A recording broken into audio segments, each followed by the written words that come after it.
गुप्त ऊष्मा किसे कहते हैं, जिसे अंग्रेजी में हम लेटेंट हीट बोलते हैं? इसकी परिभाषा क्या होगी, इसका अर्थ क्या होता है? कोई भी पदार्थ जिसको हम गर्म करते हैं तो वो क्या करता है, जो गर्मी है उसको अवशोषित कर लेता है या उसको छोड़ देता है। तो यहाँ पर जो गर्मी जो वो अवशोषित करता है या छोड़ता है, उसी को हम गुप्त ऊष्मा कहते हैं। यानी कि गुप्त ऊष्मा ऊष्मा की वह मात्रा होती है जो किसी पदार्थ के द्वारा अवस्था परिवर्तन, यानी अपनी अवस्था जब वो बदल रहा होता है। फॉर एग्जाम्पल जैसे बर्फ है, एक बर्फ का टुकड़ा है, हमें पता है 0 डिग्री के तापमान के ऊपर ये क्या हो जाता है, ये पानी बन जाता है, पानी बन जाता है। तो यहाँ पर जब ये अपनी अवस्था बदल रहा होगा तो उस दौरान जो अवशोषित, इसने गर्मी को अपने अंदर अब्जॉर्व किया है, अवशोषित किया है, या जो ऊर्जा इसने छोड़ी है, उसी को हम क्या बोलेंगे, गुप्त ऊष्मा कहेंगे। लेकिन इस दौरान पदार्थ का तापमान नहीं बदलता, क्योंकि जो गुप्त है इसका मतलब होता है छिपी हुई, यानी कि थर्मामीटर पर दिखाई नहीं देती है।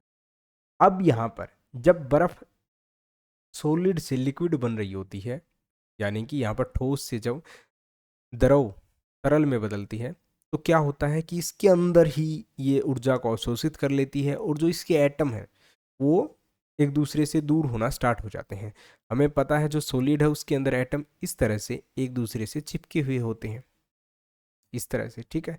और जब हम इसको गर्म करेंगे या 0 डिग्री सेल्सियस का तापमान इसको मिलेगा, तो क्या होगा, ये टूटना स्टार्ट हो जाएंगे, अलग होना स्टार्ट हो जाएंगे और एक तरह से इस तरह से बन जाएंगे, यानी कोई पैटर्न नहीं बचेगा और लिक्विड की फॉर्म में आ जाएंगे, ठीक है, इस तरह से। तो यहाँ पर क्या हो रहा है, जो उष्मा, जो गर्मी ये एटम आपस में एक दूसरे से दूर होने के लिए यूज करेंगे या रखेंगे, उसी को हम गुप्त उष्मा कहते हैं। और असल में जब हम इसका टेम्परेचर मापेंगे तो थर्मामीटर के ऊपर ये तापमान हमें दिखाई नहीं देता है, क्योंकि ये जो तापमान है इसका प्रयोग यहाँ पर किस लिए किया जा रहा है, अवस्था को बदलने के लिए, परिवर्तित करने के लिए किया जा रहा है। तो यहाँ पर दो चीज़ें होती हैं, गलन की गुप्त ऊष्मा और वाष्पीकरण की गुप्त ऊष्मा। गलन की गुप्त ऊष्मा के अंदर क्या होता है, किसी ठोस को उसके गलनांक, मेल्टिंग पॉइंट, जिसके ऊपर वो पिघलता है, बिना तापमान बदले पूरी तरह द्रव में बदलने के लिए जितनी ऊष्मा की आवश्यकता होती है, उसी को गलन की गुप्त ऊष्मा कहते हैं। जो मैंने अभी यहाँ पर आपको बताया, इसको जो गर्मी की ज़रूरत होती है जिससे ये अपनी अवस्था बदल सके, ठीक है, उसी गर्मी को हम गलन की गुप्त ऊष्मा कहते हैं।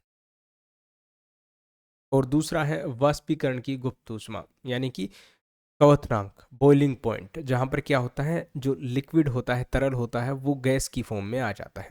तो बिना तापमान बदले पूरी तरह गैस के बदलने के लिए जितनी ऊष्मा की आवश्यकता होती है, उसी को हम वाष्पीकरण की गुप्त ऊष्मा कहते हैं। तो यही था दोस्तों लेटेंट हीट यानी गुप्त ऊष्मा। अगर आपको वीडियो पसंद आए इसे लाइक करें, शेयर करें, चैनल को सब्सक्राइब जरूर करें। Thanks for watching.